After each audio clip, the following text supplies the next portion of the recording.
Buongiorno, benvenuti al nostro Focus TG. Siamo in diretta anche oggi per informarvi di quello che sta succedendo in Veneto. Nota di servizio, come sempre saremo collegati con la sede della Protezione Civile di Marghera alle 12:30 per la conferenza stampa del Presidente Luca Zaia. Le novità di oggi, novità che dovrebbero arrivare nel corso della giornata, la più importante è quella che riguarda le zone, ormai siamo abituati a parlare per colori, anche il calendario si è colorato, siamo in zona arancione, gialla o rossa.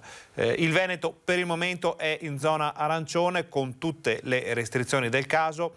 Oggi però, a meno di clamorose novità da Roma, arriveranno le nuove definizioni delle fasce e pare che secondo l'Ere-Conti, secondo tutti i dati che sono stati inviati dalla Regione sulla sanità veneta proprio a Roma, si possa pensare a un Veneto in fascia gialla fin dall'inizio della settimana prossima. Naturalmente sono tutte ipotesi queste che si fanno, ne parleremo col governatore fra pochi minuti, fra meno di mezz'ora. Prima di collegarci con i nostri giornalisti dovremo avere subito un collegamento da Padova o limitrofi con Chiara Gaiani, che ci vuole raccontare una scelta un po' particolare da parte di un ristoratore colpito comunque dalla crisi che sta affalciando il comparto in modo davvero gravissimo. Quindi dovremmo poter parlare con Chiara Gaiani fra pochi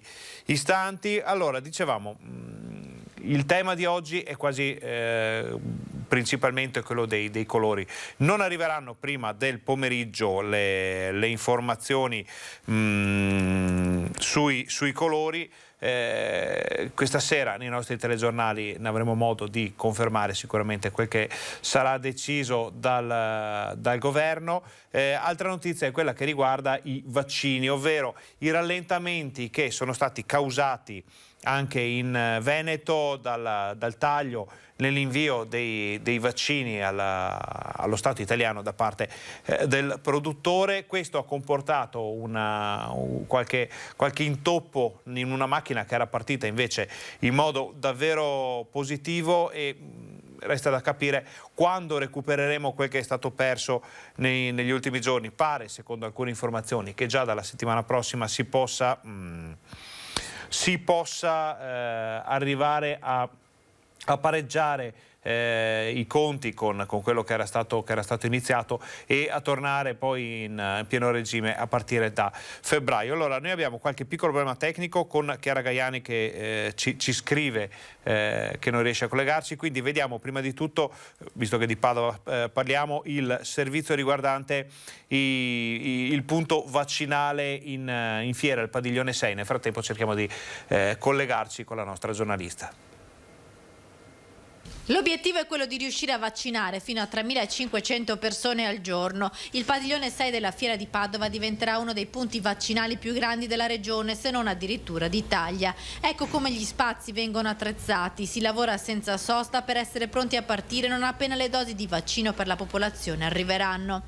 Tecnici dell'USL Euganea del comune di Padova hanno predisposto 2 percorsi in entrata e in uscita agevoli e il più possibile veloci.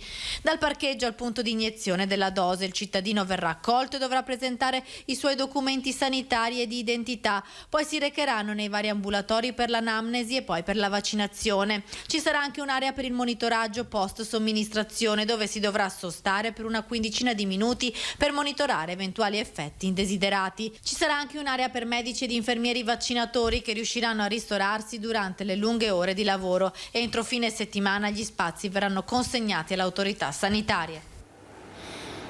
Queste erano le prime novità da Padova. Per tutte le altre stiamo cercando di metterci in collegamento con Chiara Gaiani, che ha una bellissima storia da raccontarci. Cercavamo i dati della situazione vaccinale a ieri sera, ma non sono ancora disponibili. I dati invece sull'emergenza coronavirus li vediamo insieme fra pochissimi minuti, appena prima della conferenza di stampa di Zaia. Poi Allora, restiamo a Padova, vediamo se allora Skype è in riassetto, diciamo, quindi mentre noi aspettiamo la nostra Chiara Gaiani andiamo a vedere il servizio sulle pietre d'inciampo che sono state posate ieri proprio in centro storico.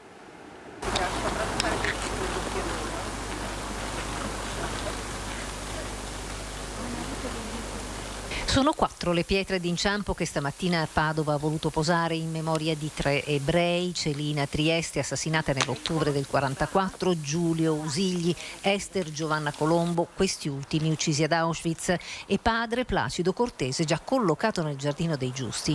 E soprattutto con la scomparsa degli ultimi testimoni trasmette la memoria, spetta ora a noi per trasmettere alle nuove generazioni. Fra le autorità presenti anche il prefetto Renato Franceschelli e il sindaco di Padova Sergio Giordani.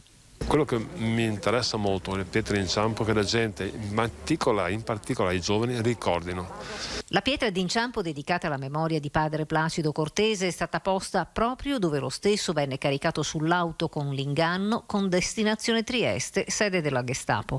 L'opera di padre Placido è un'opera che va ancora di più riconosciuta e scoperta, perché per tanti decenni dopo la sua scomparsa non sapevamo che cosa avesse compiuto. Quindi anche questa pietra d'inciampo diventa l'occasione per conoscere questo frate, che per noi è un frate santo. Concluso invece l'importante iter verso la beatificazione. È iniziato nel 99, le prime battute, quando abbiamo saputo con certezza qual era stata la fine di padre Cortese. Ci siamo dati da fare per trovare i testimoni, per andare a cercare negli archivi. È durata ben 20 anni questa ricerca, prima di produrre la cosiddetta posizio, che è il dossier massiccio che raccoglie tutti gli atti sia del processo diocesano a Trieste, sia delle testimonianze, sia i documenti d'archivio. È già stato esaminato dai consultori storici e teologi della congregazione. Nei prossimi mesi è atteso dunque il voto definitivo dei vescovi e dei cardinali, dopodiché Papa Francesco potrebbe decidere di nominarlo venerabile. Allora, questa interessantissima novità ne avevamo parlato anche ieri, abbiamo fatto vedere in diretta, poi ci accompagnerà il tema fino al giorno della memoria fissato per la settimana prossima, ma adesso cambiamo decisamente argomento. Abbiamo finalmente la nostra Chiara Gaiani che con Federico Cibotto non è a Padova e vediamo che in un luogo un po' particolare. Raccontaci tutto, Chiara, buongiorno.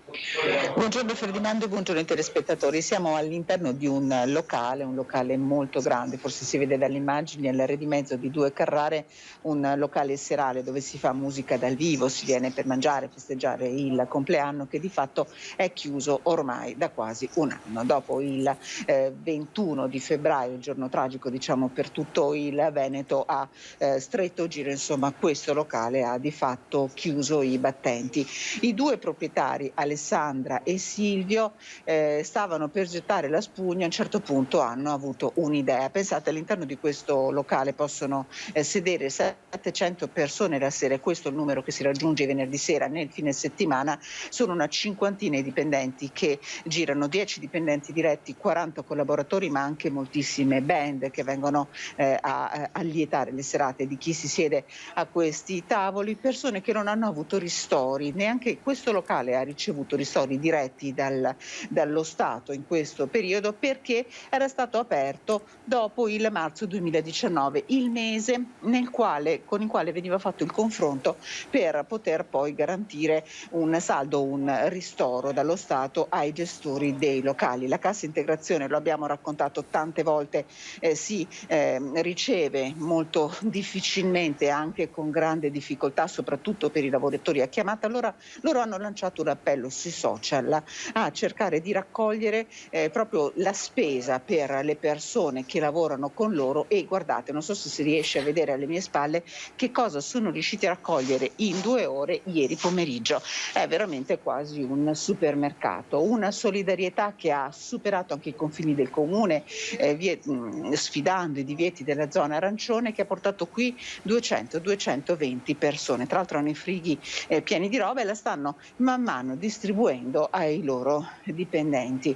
Ecco, una solidarietà veramente che è commovente, ci ha raccontato poc'anzi la signora Alessandra, che è una signora arrivata piangendo, portando appunto qualcosa da donare agli altri, da condividere, e a quel punto è scoppiata in lacrime anche lei, perché per fortuna la solidarietà vince anche tutte le difficoltà. Questa è davvero una di quelle storie di questo Veneto ancora sano, bello, forte, in cui i valori di amicizia ma anche di solidarietà nei confronti del prossimo sono saldi. Possiamo dire, Chiara, che è un po' il contraltare della realtà, una realtà che mette vicine le persone e un po' rispetto ai social invece che in questo periodo si stanno incattivendo fra persone che tra virgolette fanno la spia, altri che accusano ma quel locale fa una cosa che non può fare, la colpa è di questo, la colpa è di quello, e invece poi le persone quando escono dalle piattaforme forse riscoprono una dimensione molto più umana e va a finire che succedono cose come questa, storie come questa che sono molto belle da raccontare per una volta, invece dei soliti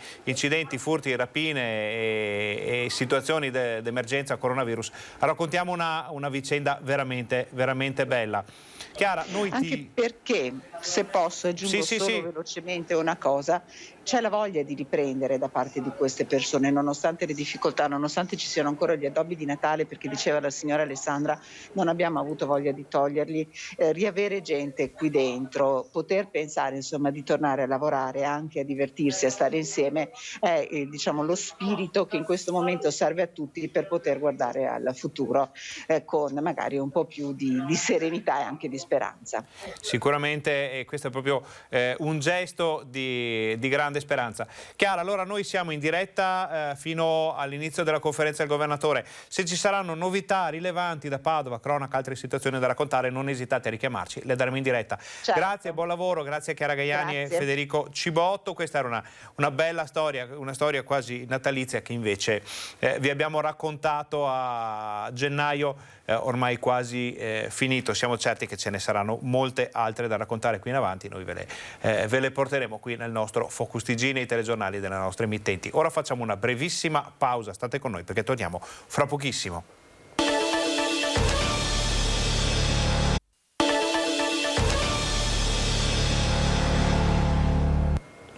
Buongiorno, bentornati al nostro Focus TG, siamo in onda anche oggi in diretta per informarvi di quello che sta succedendo in Veneto. Siamo stati a Padova, provincia di Padova, per vedere una bellissima iniziativa di un ristoratore che ha deciso di raccogliere cibo per i suoi dipendenti in questo periodo in cui è tutto chiuso, tutto fermo e davvero ci sono famiglie che non riescono a mettere insieme il pranzo con la cena. Adesso invece voliamo a Vicenza, dove c'è la nostra Gabriella Basso che ci racconta alcune novità di cronaca. Buongiorno Gabriella. Buongiorno a te Ferdinando e telespettatori di Rete Veneta. Come dicevi tu, parliamo di cronaca perché c'è una sorta di recrudescenza, se vogliamo, dei furti in appartamento in città, forse una piccola banda, un duo più che altro, più che una banda che sta imperversando, facendo razzia agli appartamenti, non ha importanza di che tipo.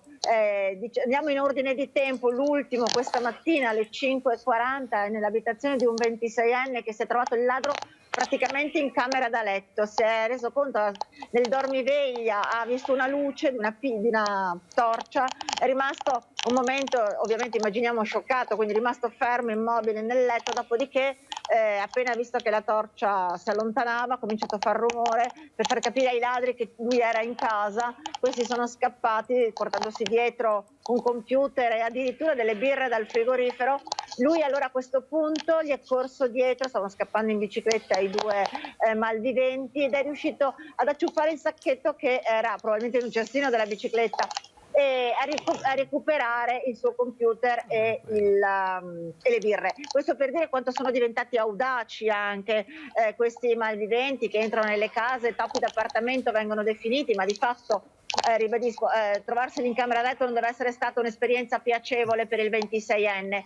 E la sera prima invece, il pomeriggio prima, il giorno prima, altri due malviventi, forse gli stessi, sarà da capire questa cosa, invece avevano fatto razzia in un appartamento di due settantenni, portando via ovviamente il frazione della porta come sempre, approfittando della loro assenza in mezz'ora, un'ora del pomeriggio in cui magari si esce a fare 2 spese, e portando via un orologio Bon Mercier e una pelliccia di visone, e ovviamente il bottino è da quantificare. Anche lì insomma sono dei piccoli tesori che magari una famiglia si è messa da parte, sono 2 anziani, 70-75 anni, quindi capiamo anche che deve essere stato un po' insomma brutto per loro rientrare in casa, trovare la casa completamente rovistata e venir meno quelli che sono quei pochi beni preziosi che nel tempo si sono acquistati. Certo, mi dicevi prima, quando abbiamo un po' ci siamo confrontati su questi temi, che l'orario che sembra essere più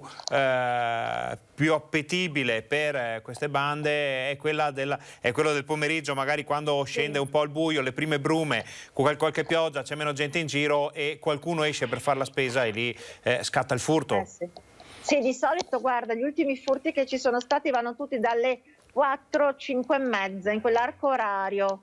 Quindi proprio l'orario in cui diciamo magari uno dopo ha mangiato, magari metti che faccia una pennichella o comunque insomma esce fuori per fare 2 spese, soprattutto se parliamo anche di anziani, ecco. Certo. Le ultime spese oppure una boccata d'aria, proprio perché dopo essere stato in casa magari tutto il giorno uno ha bisogno anche di uscire, nonostante noi si sia in zona arancione, quindi ovviamente con tutti i limiti che questo comporta. Però l'orario, probabilmente monitorano anche le zone, le case, quindi sanno esattamente quando agire. Ci agevano i carabinieri, per esempio, in questi 2 casi che vi ho citato sono sempre i carabinieri che sono intervenuti, ci spiegavano anche che la cosa che hanno notato è che si tratta anche di persone che arrivano tendenzialmente dalla Romania, ma che non hanno una dimora, un qualcosa qui, anche se ci sono dei rifugi, certo, diciamo, dove loro stanno, però sembra che ci sia anche una sorta di trasfertismo, chiamiamolo così, ecco, per cui arrivano, fanno un po' di colpi e poi rientrano. Una situazione che si era già vista in altri tempi. Gabriella, noi abbiamo poco tempo, ma ci dicevi che c'è anche una notizia molto importante che riguarda un tratto delle mura storiche di Vicenza. Sì, riguarda praticamente un tratto della seconda cinta muraria di Vicenza che dal 2012 aveva bisogno di essere sistemato. È un tratto di muro che però è all'interno di una scuola, la scuola Maffei, una scuola molto grande, oltre 400 studenti, che praticamente impediva, questo muro che rischiava di crollare, impediva l'utilizzo, scusatemi, di una parte del cortile. In questi tempi di Covid, dove il distanziamento sociale è fondamentale, soprattutto nelle scuole, dove vengono gestito, diciamo, a bolle, come viene definito, lo spazio da parte degli studenti e le classi, e quel muro aveva bisogno assolutamente di essere in qualche modo messo in sicurezza, intanto per poter usufruire dello spazio. In 3 giorni è stato sistemato, era dal 2012 che era lì, con tanto di piante, rampicanti, insomma tutto quello che ne va dietro. Poi adesso il secondo passo, ma probabilmente sarà per la primavera, sarà proprio restaurare il muro. Allora Gabriella, tutto questo e molto altro ancora naturalmente nel TG Vicenza di questa sera, con gli approfondimenti sulle notizie che abbiamo dato in anteprima ora, e poi tutto il resto, tutte le interviste, tutto quello che riguarda Vicenza e il suo territorio. Se ci sono altre novità ci sentiamo anche durante questa fascia dell'informazione. Grazie per il collegamento e buon lavoro. Grazie, buon lavoro a voi. Torniamo in studio, ringraziamo Gabriella Basso per le prime news da Vicenza, poi ripeto stasera nel TG Vicenza tutto il resto. Ora noi facciamo una breve pausa perché fra meno di 10 minuti arriva il governatore Luca Zaia.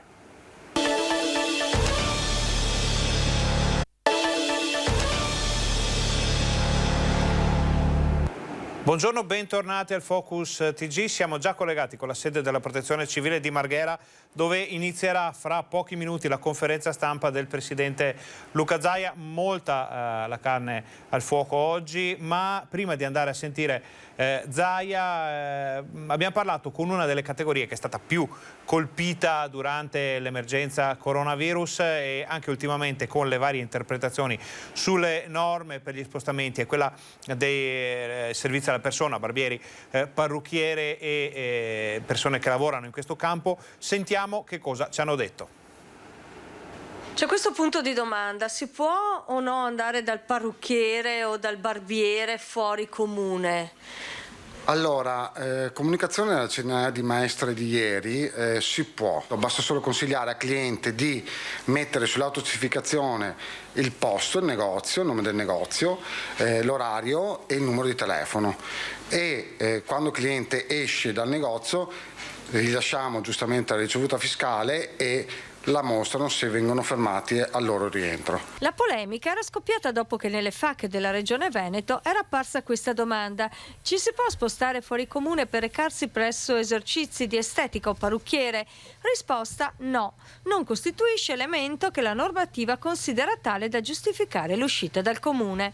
Una posizione che ha fatto insorgere parrucchieri, barbieri e centri estetici. Secondo me siamo stanchi tutti di questa situazione, per cui sta aumentando la paura di tutto ciò, per cui logicamente hanno molta paura a chiedere l'appuntamento e l'orario e se si può e se non si può. Dopo il lockdown di primavera queste attività hanno riaperto nel rispetto di tutti i rigidi protocolli anti-Covid, protocolli che hanno dettato nuovi tempi di lavoro, una gestione diversa dei negozi, nuove organizzazioni. È cambiato persino il rapporto con il cliente. Non c'è più quell'approccio amichevole, è un po' più distaccato l'approccio, c'è meno confidenza, un po' più di riservatezza.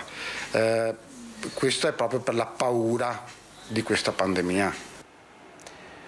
Questa è una delle tante voci che vi portiamo con i nostri telegiornali. Nei giorni scorsi abbiamo sentito parlare per esempio i baristi, i ristoratori, gli esercenti, abbiamo parlato molte volte con i commercianti, abbiamo sentito anche la voce di chi lavora nel mondo dello sport, quindi gestori di piscine e palestre. Continuiamo a sentire quello che hanno da dire per far capire dove sta andando questo Veneto, questo mondo sottoposto al vento della paura del coronavirus, che speriamo possa smettere di soffiare sull'Italia, sul mondo, sulla nostra regione. I mezzi per proteggerci sono sempre quelli: da una parte mascherine, igienizzazione delle mani e tutte le precauzioni, distanziamento sociale, l'attenzione verso i contenuti di PCM, nonostante le restrizioni non piacciono a nessuno. Dall'altra c'è il fattore vaccini, perché ormai la campagna vaccinale è partita, è a rilento adesso a causa del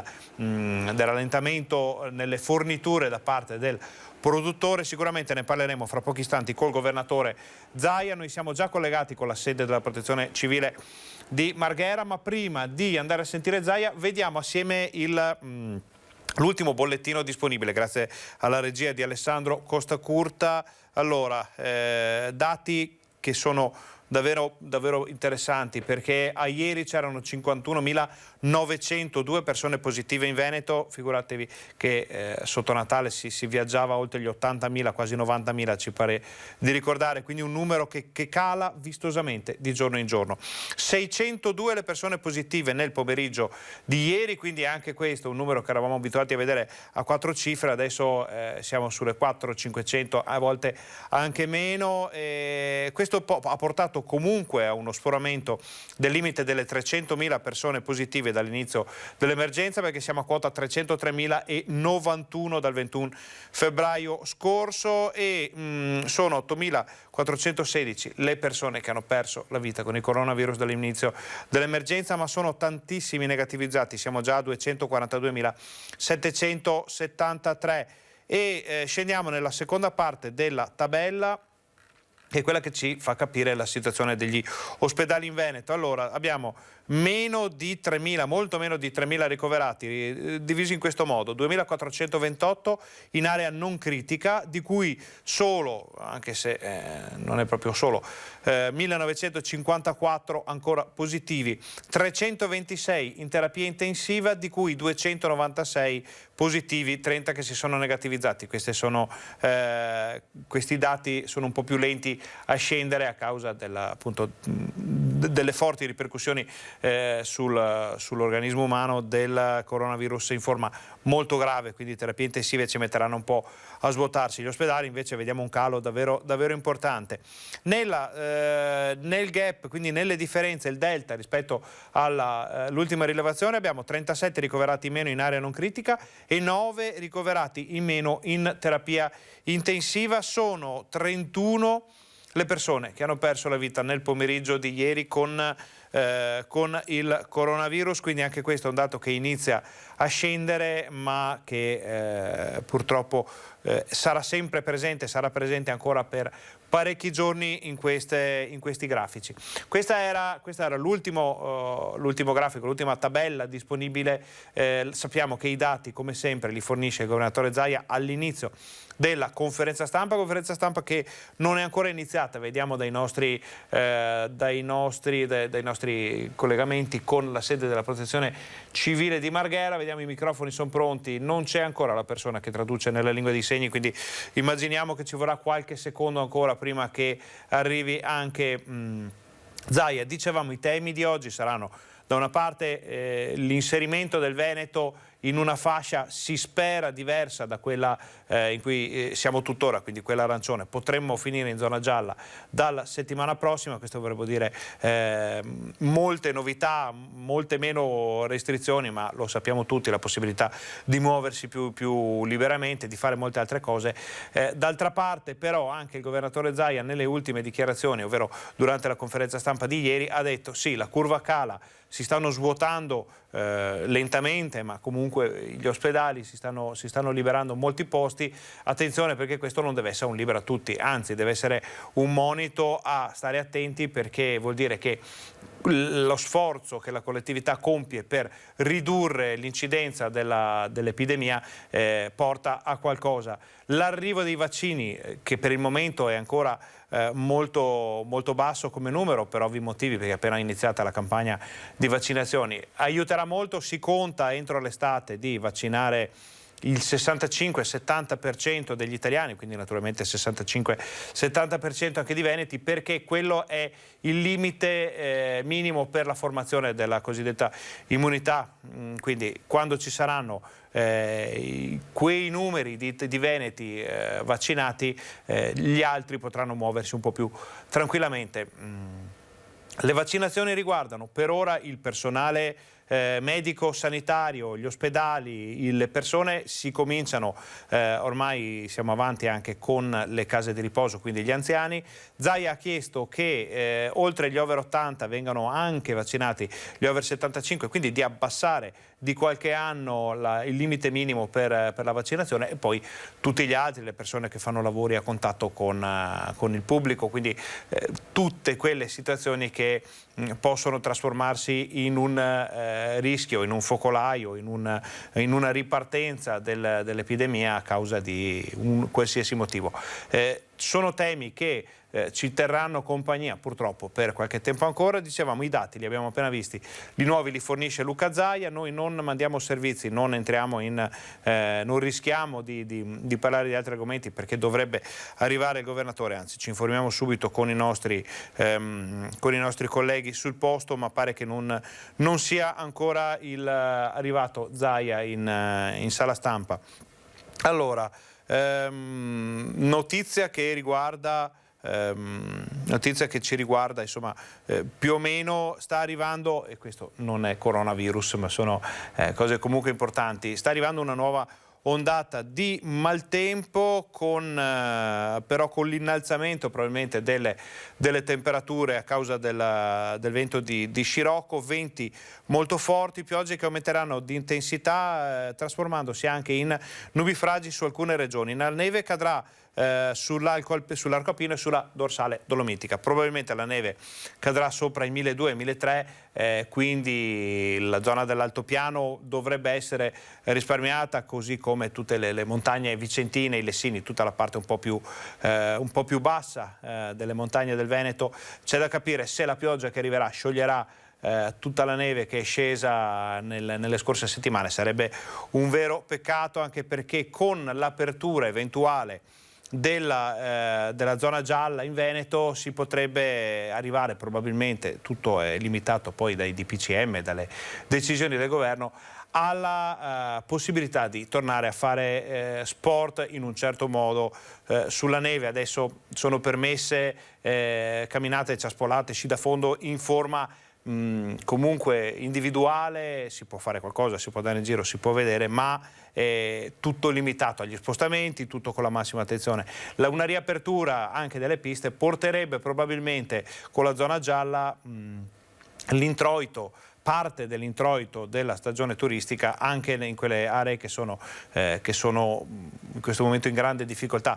L'esempio più lampante è quello dell'altopiano dei 7 comuni, dove l'estate è stata straordinaria dal punto di vista delle presenze. Si è visto veramente un volume turistico come non si vedeva da anni, e però adesso non c'è nessuno. Ma vi lasciamo al governatore perché è arrivato Zaia. Tutti.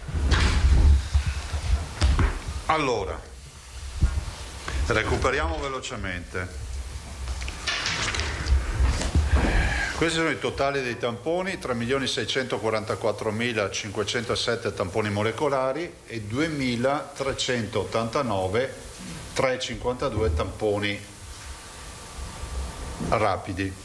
Allora, nello specifico abbiamo fatto 29.310 rapidi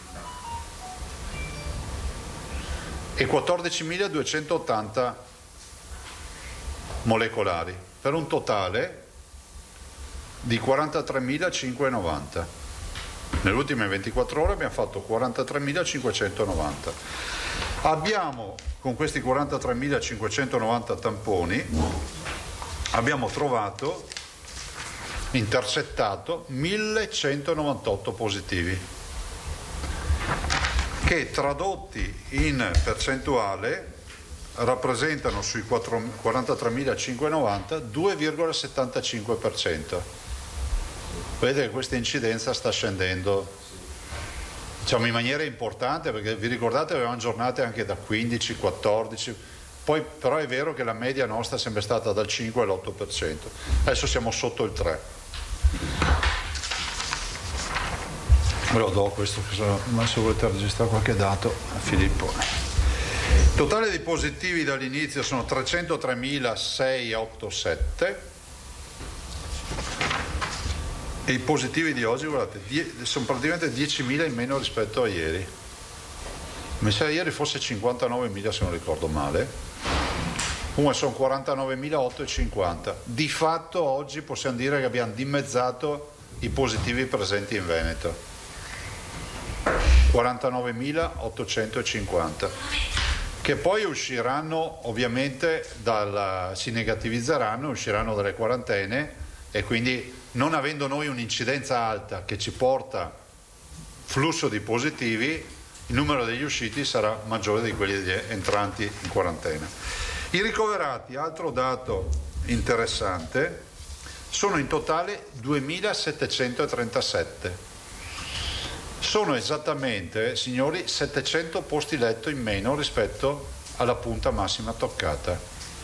Cioè abbiamo svuotato un grande ospedale hub di provincia, fondamentalmente. Tanto è vero che adesso si è avviata, adesso vi dico questo, poi vi spiego cosa si è avviata. Allora, sti 2.737 sono così distribuiti: 2.416 nell'area non critica, meno 49, e 3,21 nell'area, meno 12 nelle terapie intensive. Ecco, voi nel bollettino nazionale troverete 2,62, non 3,21, perché i negativizzati lasciano solo 262 positivi nelle terapie intensive. I morti, purtroppo abbiamo un più 75,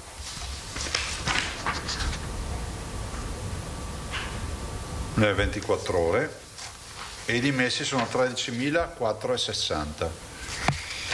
Vi dicevo, è partita già da 2 o 3 giorni un'opera, diciamo, come si dice nel gergo sanitario, di pulizia, no? Nel senso che si stanno rendendo pulite da Covid parecchie strutture, quindi si stanno, adesso magari c'è anche qualche movimentazione in più di pazienti Covid, perché si vanno a concentrare su poche strutture, perché non ha più senso tenere reparti, diciamo, distribuiti in maniera eterogenea nei territori. Che so, il tema della dialisi è uno di questi, cioè si concentrano i pazienti, si fa in modo di pulire i reparti dialisi e di non avere più, diciamo, soluzioni nelle quali ci sia, diciamo, non con presenza,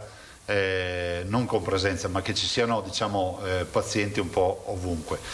Detto questo, l'assessore sta lavorando, penso che la prossima settimana avremo novità anche sul tema dell'ambulatoriale e dell'apertura di prestazioni intramenia e ambulatoriali. Ecco, vorrei dire una cosa che è bene ricordare, voi lo sapete benissimo, ma ricordiamolo ai cittadini, che le grandi differenze con marzo sono che a marzo abbiamo avuto un lockdown pesante, cioè ci siamo chiusi in casa. Vi ricordo che avevamo una norma che prevedeva i 200 metri da casa per passeggiare e oggi invece in questa seconda fase non abbiamo fatto. Ma l'altro tema importante da ricordare è che a marzo noi abbiamo chiuso anche le prestazioni ospedaliere, mantenendo al minimo le prestazioni ospedaliere, in questa fase con non poche difficoltà, con una, diciamo, ondata di infezione paurosa che poi si è tradotta in ospedalizzazione e in mortalità. Siamo riusciti anche a tenere aperte le prestazioni ospedaliere, diciamo, la riduzione è stata minima rispetto a quello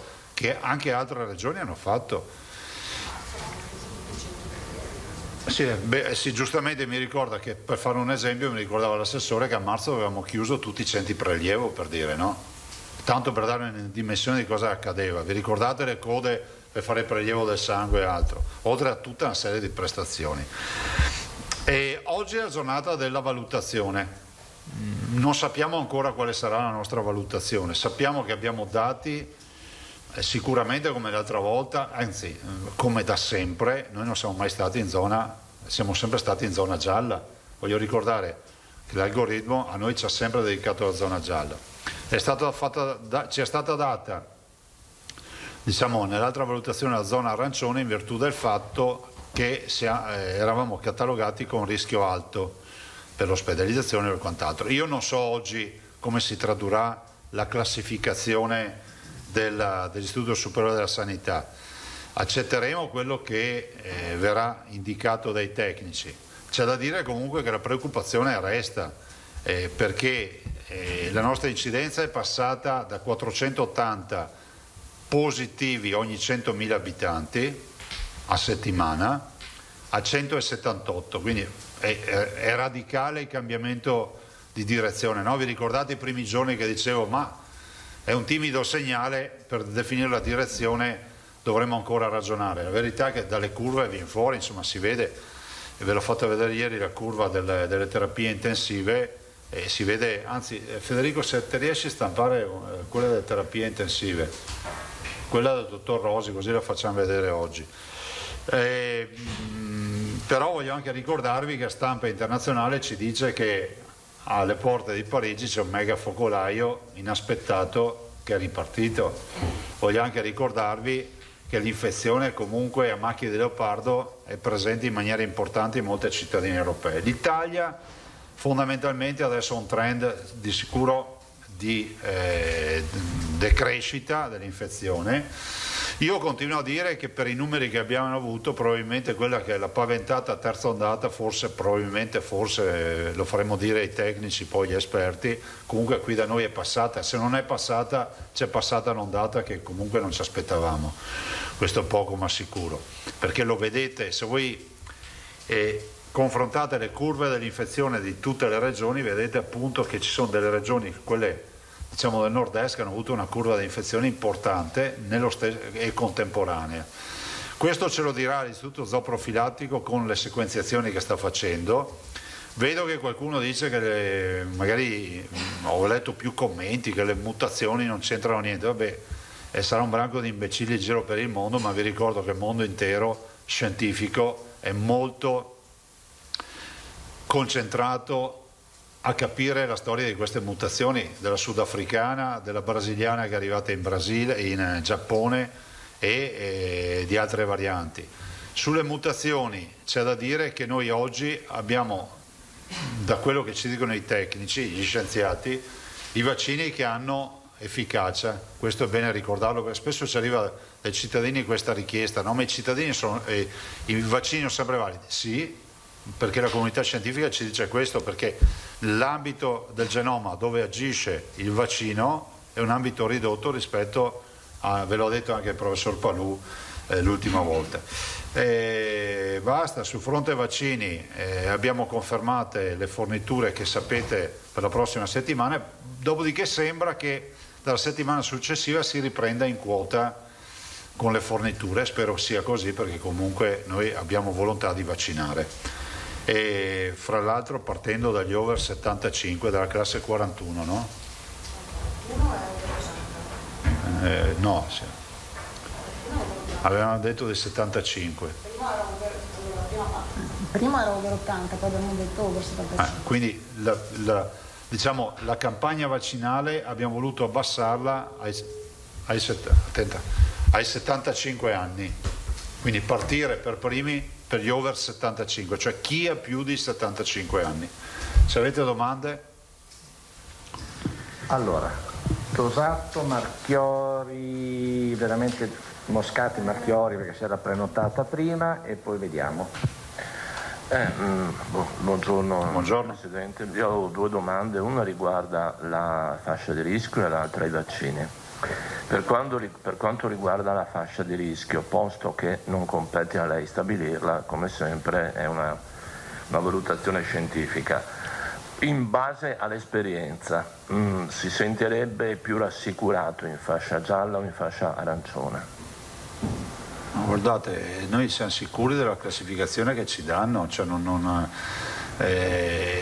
se la scelta degli scienziati è la scelta scientifica, immagino, è come dire, ti senti più sicuro a prendere l'antibiotico o a farti anche una cura di cortisone? Cioè, me lo dirà il medico? Cioè, allora, se ragioniamo per assurdo, uno dice, beh, se chiudete tutti in casa siamo tutti più sicuri, ma è una considerazione che non ha nessun fondamento, cioè che non è che io sostengo il lockdown, anzi mi sono battuto perché non si faccia il lockdown, tutti noi ci siamo battuti, il governo, tutti, perché rappresentava, diciamo, la soluzione estrema. Per cui io penso che quando noi ci siamo dotati, ve l'ho già detto in più occasioni, del fatto che ci sia stato questo decreto che stabiliva le fasce, abbiamo delegato alla comunità scientifica di decidere il posizionamento di ogni regione. Punto. Guardate, io li ricordo ancora quelle polemiche ignobili di dicembre dove si voleva far passare l'idea che la gente moriva per colpa della fascia e ovviamente per la proprietà transitiva per colpa dell'amministrazione regionale. Ecco, non le dimenticherò mai.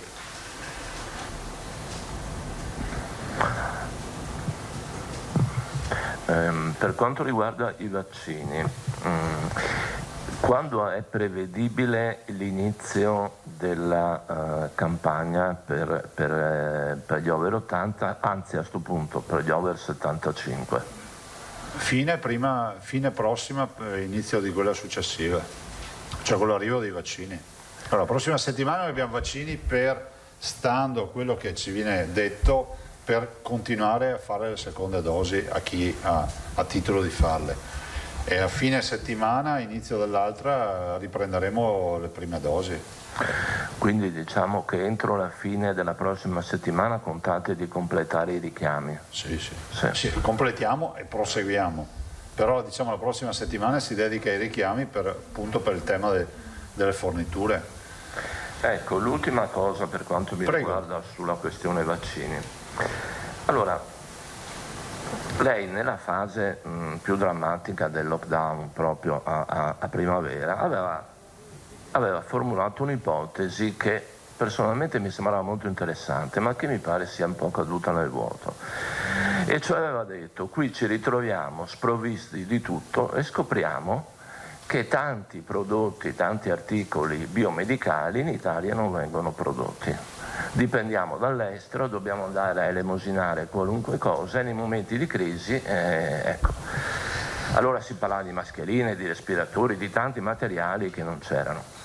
E lei disse è indispensabile che il Paese si ponga il problema di ricostituire dei distretti biomedicali, anche sostenuti dallo Stato, perché ci sono problemi a volte di costo del lavoro che non permettono di stare sul mercato, Ora, alla luce di questo, sul fronte vaccini, di produzione dei vaccini, ci sono state delle proposte, delle ipotesi, si sta muovendo qualcosa, perché aziende in grado di produrre vaccini ne abbiamo.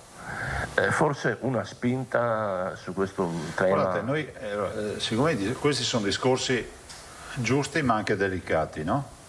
E devono essere rispettosi della legalità. Noi diciamo che se ci sono aziende, e ci sono in Veneto, che hanno interlocuzioni, e diciamo c'è anche chi ci ha contattato per produrre vaccini, ecco, queste aziende hanno assolutamente, trovano le porte aperte qui da noi, nel senso che per quello che possiamo fare una mano la diamo.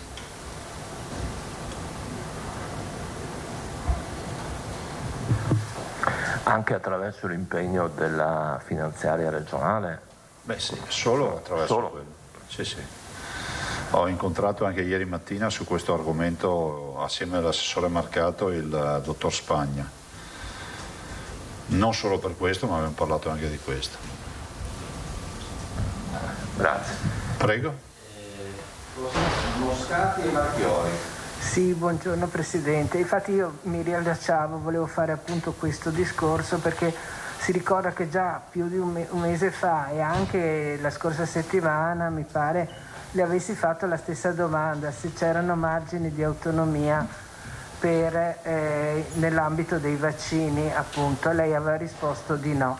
Poi ho visto che invece da altre agenzie c'era questa idea di trovare qualche soluzione riguardo alla produzione in proprio, l'acquisto in proprio, eccetera, direttamente da Pfizer oppure da altri produttori, per cui aveva già risposto. Comunque il discorso era questo, se c'erano novità, insomma. No, buongiorno, guardi, novità non ce ne sono. È impraticabile l'idea di poter pensare di andare in questo momento a comprare vaccini autonomamente. Noi abbiamo cercato all'inizio per capire anche se potevamo anche rimpinguare, diciamo, la fornitura che ci veniva da livello nazionale, ma non è così, cioè non ci sono sul mercato e comunque non c'è l'opportunità di comprarne. Oppure c'è qualche timido segnale a livello internazionale, ma c'è a prezzi che sono 10 volte tanto, per cui c'è. Ma sono robe, insomma, rischiano anche di essere leggende metropolitane, non sono approfondite. Per quanto riguarda le produzioni locali, noi abbiamo aziende che sarebbero in grado, però lì c'è un accordo tra privati per avere, diciamo, l'autorizzazione alla produzione, è un accordo industriale. Se poi ci serve uno starter finanziario, la ragione c'è. Benissimo, grazie. Invece volevo chiedere un'altra cosa riguardo alle frontiere. Lei proprio prima ha detto che un grande focolaio, un importante focolaio si sta sviluppando appunto in Francia. Da altri arriva la notizia, cioè mi hanno mandato dei messaggi ultimamente che sia dalla Svizzera, chi arrivava da altre località, in fondo anche se è richiesto questo tampone non viene fatto nessun controllo. Allora la domanda è questa, noi siamo tanto attenti ai nostri confini comunali, ma poi appunto in base anche a queste nuove emergenze europee ci difendiamo noi nei nostri territori da chi proviene da fuori? Ma sì, cioè, rispetto a tutto il tema della diagnostica, dei tamponi, eccetera, bisogna rispettare le regole di sanità pubblica, cioè non è che abbiamo alternative e chi non le rispetta, cioè, eticamente è deplorevole quello che fa, cioè, se il tema è quello di dire che qualcuno non fa la quarantena o altre robe del genere. Ma non è solo la quarantena, perché mi diceva in settimana un mio amico che vive in Svizzera. Scusi, non ho capito. No, non è solo una questione di quarantena, ci sono obblighi di tamponi che non vengono fatti. E in più appunto una persona qui dice che è passato dal confine di Chiasso, dalla Svizzera, senza che nessuno controllasse niente, per cui assolutamente... Cioè, questo non lo so dire, non competono a noi questi controlli. No, ma infatti la domanda era, immagino che non competano, però il problema è che a noi comunque gente da fuori arriva tutti i giorni. Chiaro? Questo è un problema. È inutile che noi ci barrichiamo nei nostri confini comunali se poi arrivano da fuori. Vabbè, grazie. Prego. Marchiori e Bone.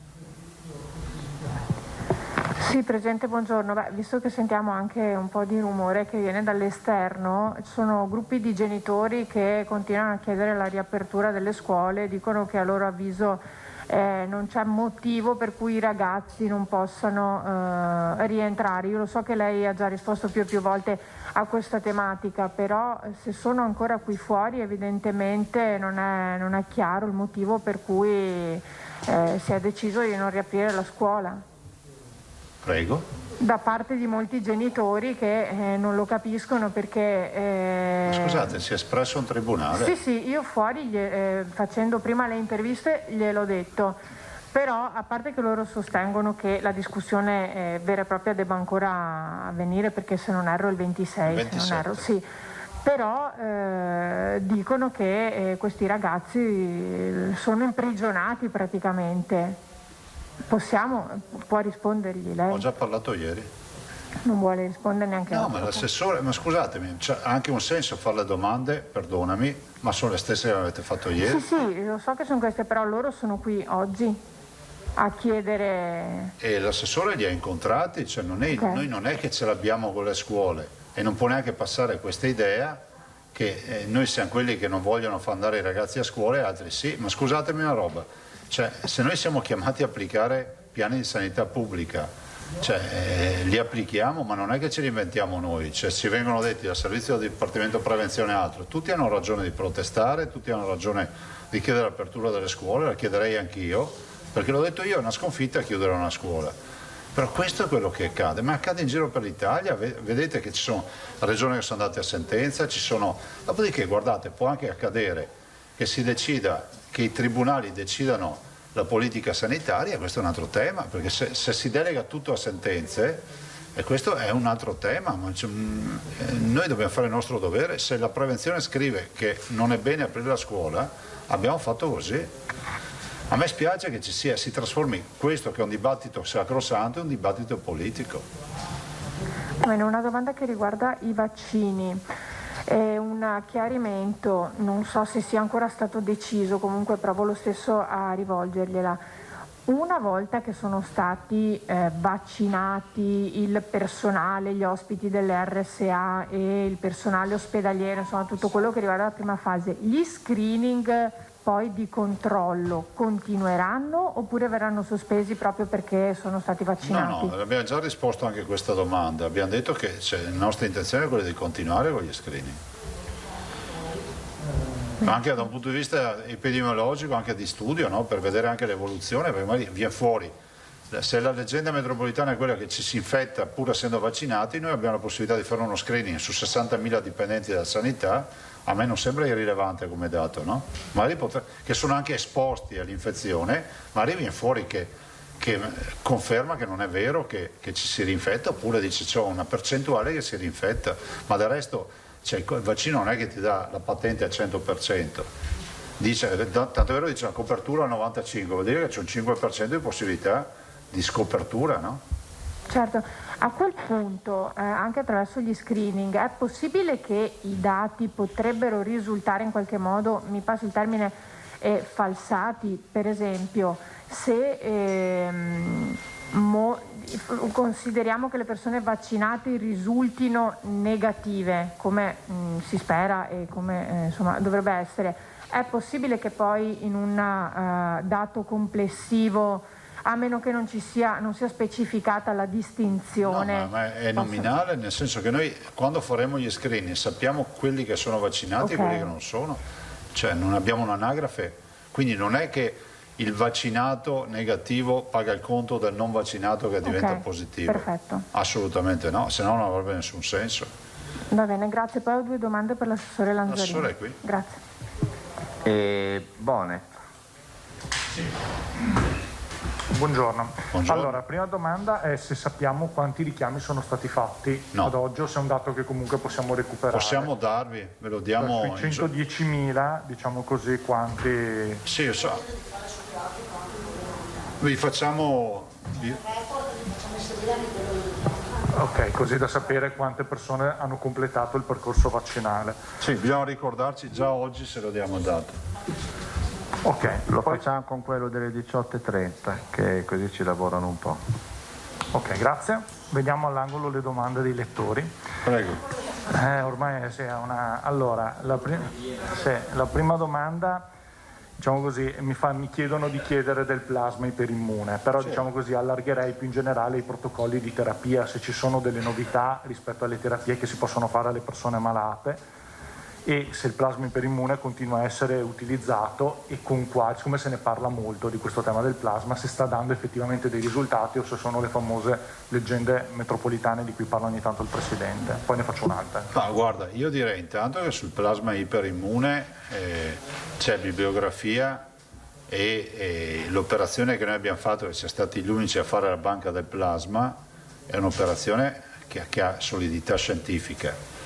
E peraltro ci sono anche degli articoli a livello internazionale che parlano della cura con il plasma, no? Poi c'è sempre il solito dibattito che in questo paese, insomma, negare l'evidenza non si garantisce a tutti, no, di negare anche l'evidenza, però noi ci rimettiamo alla comunità scientifica, abbiamo una banca del plasma, abbiamo dei donatori, dei prelevatori e dei somministratori e dei pazienti ai quali viene somministrato il plasma.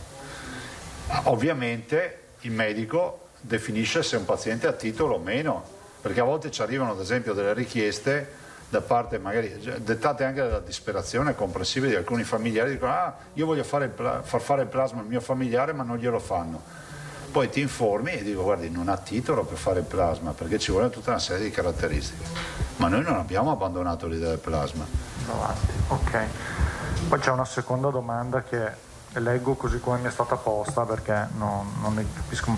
Allora, ci sono degli studi basati sulle autopsie dei deceduti a causa Covid, soprattutto per quanto riguarda casi particolari di decessi in base a sintomatologia, età, varianti del virus, gravità del quadro clinico. Puoi ripetere la parte iniziale? Se ci sono degli studi basati sulle autopsie dei deceduti a causa le autopsie, non avevo capito.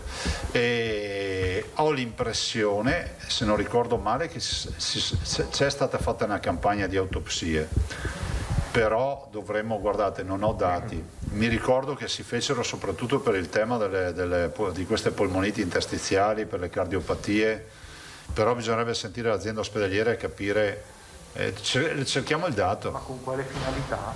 La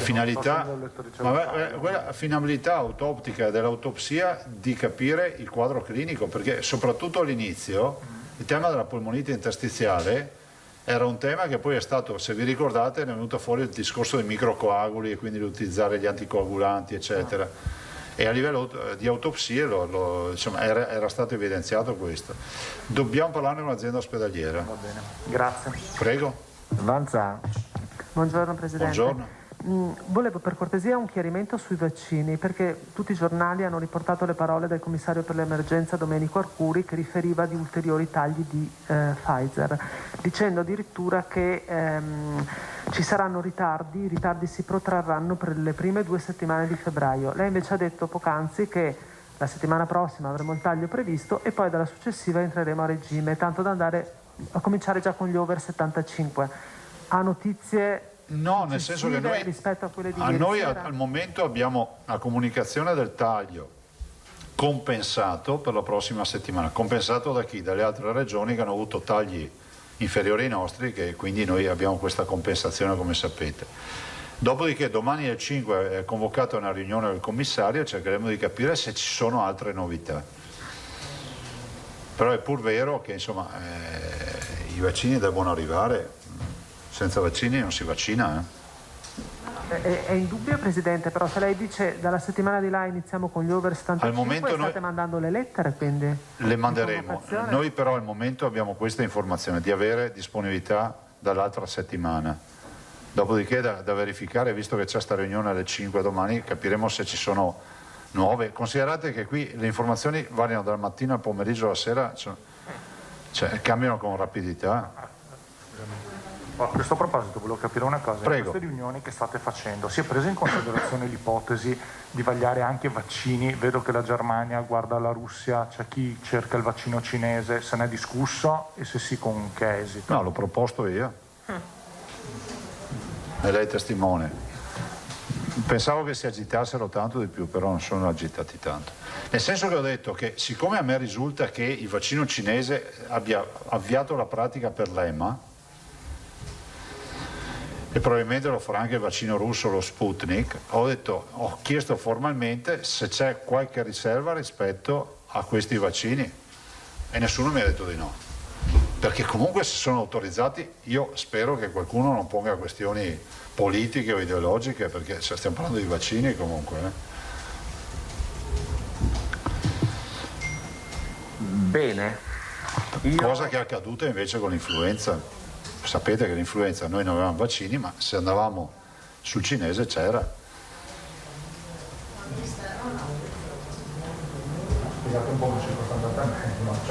Spiega la storia, perché lei la sa ancora meglio di me. Tutte le regioni avevano chiesto vaccini antinfluenzali in quantità maggiore, non ce n'erano più, l'unica modalità di recuperare vaccini era andare in Cina, quindi andare oltre, quindi Europa. Scusami.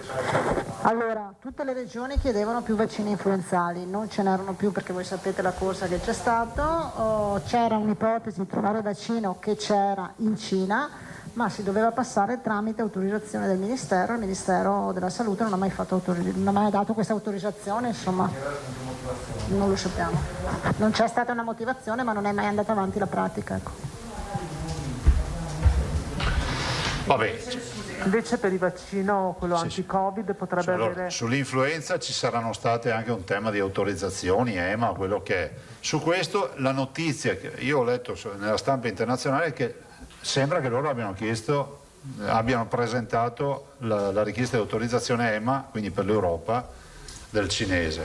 Immagino che anche i russi si stiano muovendo, ma quindi alla domanda dice uno, se sono autorizzati non penso ci siano problemi, perché li autorizzano i nostri, non è che li fanno autorizzare dai cinesi o dai russi.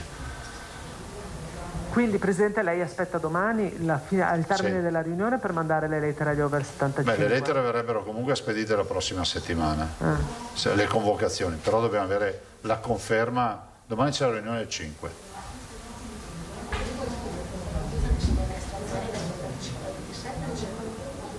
(27) AstraZeneca anticipa il 27. Dovrebbero anticipare al 27. Sono 2 giorni però.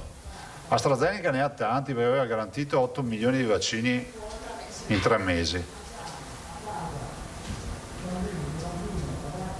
C'è un comizio questo. Bene, abbiamo Marchiori per la Lanzarì? Sì, lascio l'assessore. E Pete no. E ancora... No, donatemi un inciso. Ci sono previsioni sull'orario di comunicazione della collocazione in fascia? Guardate, se mi lasciate fare ho visto che il ministro Speranza mi sta chiamando. Risponda. Viva voce, dai. Non si faccia problemi, risponda. No, poi lo chiamo e poi vi dico. Questa è l'andamento della terapia intensiva. Ve l'ho portato anche gli altri.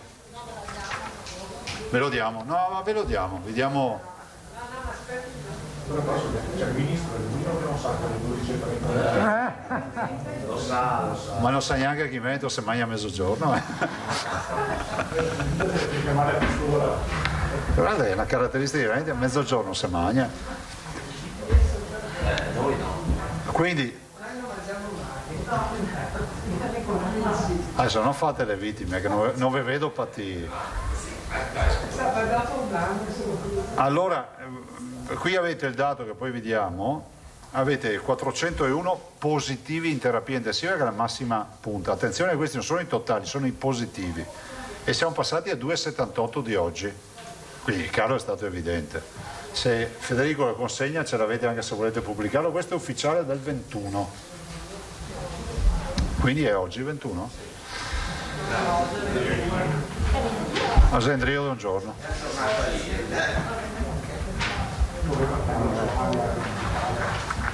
Ma intanto ve lo tenete così avete.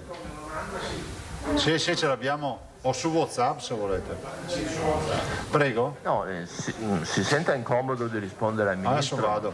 Se sentiamo Rai con Curzio Pete no? Allora, ritorno, visto che c'è anche questa iniziativa di alcuni genitori che stanno manifestando. So che lei ha già più volte ripetuto il perché, il per come, le sue scelte ma volevo chiederle il rispetto a questo. Anche il coordinatore del CTS dice, ha detto appunto sulle scuole è giusto anche certe regioni le tengono chiuse, però c'è un'eccezione questa di tenere chiuse le scuole, invece lui sarebbe per la riapertura, così ha più volte affermato il coordinatore della CTS. Ecco, i genitori continuano a ribadire che c'è il problema degli studenti delle scuole superiori costretti alla didattica a distanza, le difficoltà che ci sono. In pratica dal 1 febbraio potrebbero, col cambio di fascia innanzitutto cambierebbe la riapertura o no? In ogni caso per lei rimane dal 1 febbraio la possibilità di riaprire. Noi abbiamo l'ordinanza che scade il 1 febbraio. Vedremo quali saranno le posizioni sanitarie e le considerazioni. Il CTS, vorrei tornare sul CTS, il CTS ha espresso un parere per il Ministro e il Ministro non ci ha mai notificato nulla, quindi è un parere che il CTS dà al Ministro, non sappiamo con che finalità, e il Ministero non ci ha mai notificato nulla. Lei ribadisce però la necessità di garantire la sicurezza nelle scuole, perché appunto nelle scuole superiori per necessità sanitarie le pressioni dei genitori c'è un problema di ragazzi che si trovano in difficoltà a stare a casa, cioè preferirebbero per giunta andare a scuola. Ma sono ragazzi che sono in oggettiva difficoltà e ce ne sono altri che sono in oggettiva difficoltà a tornare a scuola, perché non è unidirezionale questa posizione. Noi siamo nel mezzo e quindi l'unica cosa che possiamo fare è applicare le regole dettate dalla sanità pubblica. Dopodiché faremo di tutto perché la scuola riparta il prima possibile, ma non posso neanche accettare che si continui a far credere che vogliamo chiudere le scuole tanto per chiudere le scuole.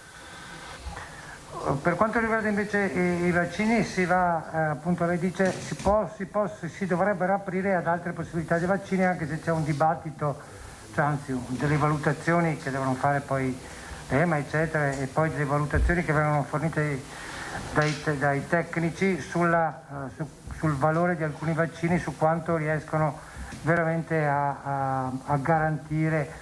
Alcuni vaccini valgono al 90%, altri si dice al 75%, il cinese non è ben chiaro quanto sicurezza dà rispetto alle garanzie per essere immuni. Questo aspetto è un aspetto tecnico, ma come lo vede a livello di scelte poi che verranno fatte, che devono essere fatte a livello europeo? Anche ieri c'è stato un incontro ai massimi vertici a livello europeo su questo argomento. Ma io penso che tutti i vaccini che avranno l'autorizzazione EMA, a prescindere dalla loro latitudine di produzione, avranno ovviamente la possibilità di entrare nel mercato europeo. Se non hanno l'autorizzazione EMA non ci entrano, quindi non ne farei un problema di genesi da chi sono prodotti, ma di autorizzazione, che è quella fondamentale, perché EMA è la realtà che tutela noi, no? È la nostra realtà che autorizza o meno un vaccino o un farmaco. Il vaccino è un farmaco. Grazie. Prego. Bene, a questo punto io chiuderei e sì, lascio l'assessore, sono novità attorno. E l'assessore per la Marchiori, giusto? Sì, grazie. Sì, assessore. Nei giorni scorsi i sindaci dell'altopiano di Asiago hanno sottoscritto per tutti e 7 i comuni proprio una lettera per quanto riguarda la richiesta dell'apertura dell'ospedale. Volevo capire a livello istituzionale, tempistiche, se c'è già una risposta da poter dare. C'è il punto della situazione da parte del commissario Simoni dell'USL 7 Pedemontana la settimana prossima.